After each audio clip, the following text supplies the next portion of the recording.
Around the World in 80 Days by Jules Verne, Chapter 7, which once more demonstrates the uselessness of passports as aids to detectives. The detective passed down the quay and rapidly made his way to the consul's office, where he was at once admitted to the presence of that official. "Consul," said he, without preamble, "I have strong reasons for believing that my man is a passenger on the Mongolia." And he narrated what had just passed concerning the passport. "Well, Mr. Fix," replied the consul, "I shall not be sorry to see the rascal's face, but perhaps he won't come here. That is, if he is the person you suppose him to be. A robber doesn't quite like to leave traces of his flight behind him, and, besides, he is not obliged to have his passport countersigned. If he is as shrewd as I think he is, consul, he will come. To have his passport vised. Yes, passports are only good for annoying honest folks and aiding in the flight of rogues. I assure you it will be quite the thing for him to do, but I hope you will not visa the passport." "Why not? If the passport is genuine, I have no right to refuse. Still, I must keep this man here until I can get a warrant to arrest him from London." "Ah, that's your lookout. But I could not." The consul did not finish his sentence, for as he spoke a knock was heard at the door, and two strangers entered, one of whom was the servant whom Fix had met on the quay. The other, who was his master, held out his passport with the request that the consul would do him the favor to visa it. The consul took the document and carefully read it, whilst Fix observed, or rather devoured, the stranger with his eyes from a corner of the room.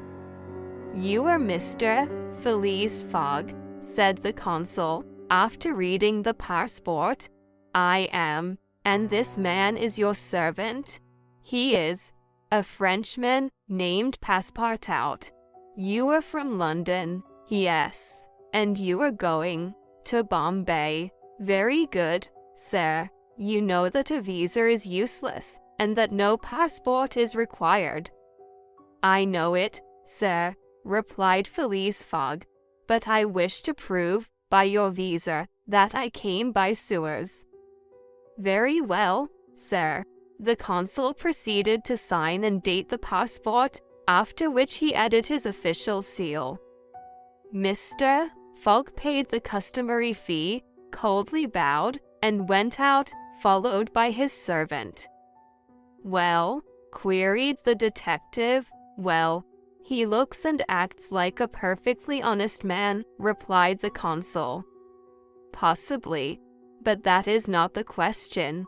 Do you think, consul, that this phlegmatic gentleman resembles, feature by feature, the robber whose description I have received?" "I concede that, but then, you know, all descriptions." "I'll make certain of it," interrupted Fix. "The servant seems to me less mysterious than the master. Besides, he's a Frenchman and can't help talking." "Excuse me for a little while, consul." Fix started off in search of Passepartout. Meanwhile, Mr. Fogg, after leaving the consulate, repaired to the quay, gave some orders to Passepartout, went off to the Mongolia in a boat, and descended to his cabin. He took up his notebook, which contained the following memoranda. Left London, Wednesday, October 2nd, at 8:45 p.m. Reached Paris, Thursday, October 3rd, at 7:20 a.m. Left Paris, Thursday, at 8:40 a.m. Reached Turin by Mont-Cenis, Friday, October 4th, at 6:35 a.m. Left Turin, Friday, at 7:20 a.m. Arrived at Brindisi, Saturday, October 5th, at 4 p.m. Sailed on the Mongolia, Saturday, at 5 p.m. Reached Suez, Wednesday, October 9th, at 11 a.m. Total of hours spent, 158 plus, or, in days, 6 days and a half. These dates were inscribed in an itinerary divided into columns, indicating the month, the day of the month, and the day for the stipulated and actual arrivals at each principal point: Paris, Brindisi, Suez, Bombay, Calcutta, Singapore, Hong Kong, Yokohama, San Francisco, New York, and London, from the 2nd of October to the 21st of December, and giving a space for setting down the gain made or the loss suffered on arrival at each locality. This methodical record thus contained an account of everything needed, and Mr. Fogg always knew whether he was behindhand or in advance of his time. On this Friday, October 9th, he noted his arrival at Suez and observed that he had as yet neither gained nor lost.